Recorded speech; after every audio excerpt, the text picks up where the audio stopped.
If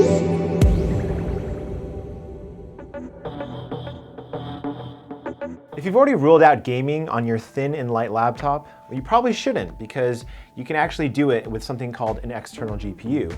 And today we're going to be looking at what I think is probably the best one you can buy, especially at $300, and it's the Razer Core X. Though it might be the size of a small PC, the Razer Core X can't actually do anything on its own.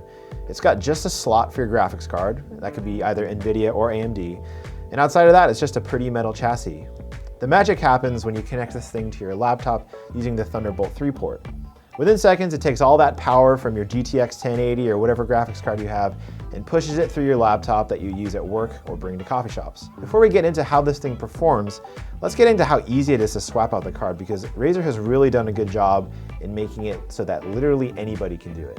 So getting into the graphics card is completely done without tools, which is really awesome. It's just all based on this little lever here, which you can pull out and slide the tray out just like that. And that's all you need to do to get access to where your GPU can be plugged in. So we're gonna put in our trusty NVIDIA GTX 1080 here. And it requires just one thumb screw, put it at the top.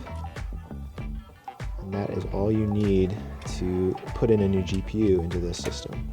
The Razer Core X comes with a 500 watt power supply, which is plenty of power to do pretty much any GPU that you could possibly imagine, as well as give your laptop all the power it needs.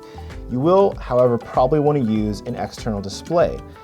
Even though it's possible for the Razer Core X to put all that gaming power back into your laptop's display, you'll get much better performance going into an external display so that the GPU doesn't have to split duties. So again, all of that comes through just one Thunderbolt 3 cable. Your power, your graphics, everything in one easy, simple cable. If only they gave you a longer one, because this is ridiculous. As you may have guessed, you're not going to get the full performance of your GPU out of something like this. In our testing, we saw around a 30% decrease in frame rates from what we expected to get out of the GPU if it were connected directly into the motherboard. So performance was good, many times as good as you'll get from a $2,000 gaming laptop. Even in 4K, with our GTX 1080, we got an average of 64 frames per second on medium settings. Again, it's not as good as you'd get in a desktop PC, but playing on a Dell XPS 13 still feels like it's too good to be true. So what's the catch? Well, there's no catch really, but there are a few things you should think about before you go diving into the world of external GPUs. The first thing is you'll need a laptop that actually has a Thunderbolt 3 port. There's no way to do it without it, and that already counts out a lot of the laptops that you could use, including the one you probably already have. Second thing you need to consider is the CPU and the amount of RAM that is already on the laptop that you're going to use, because just like any gaming system, it does impact the performance that you're going to get in games. And lastly, probably the most important thing is the price, because this is only $300, but again, that's just the enclosure. So that means you're still gonna end up spending, at least a few hundred more dollars on buying that graphics card that's gonna get put in there if you don't already own one.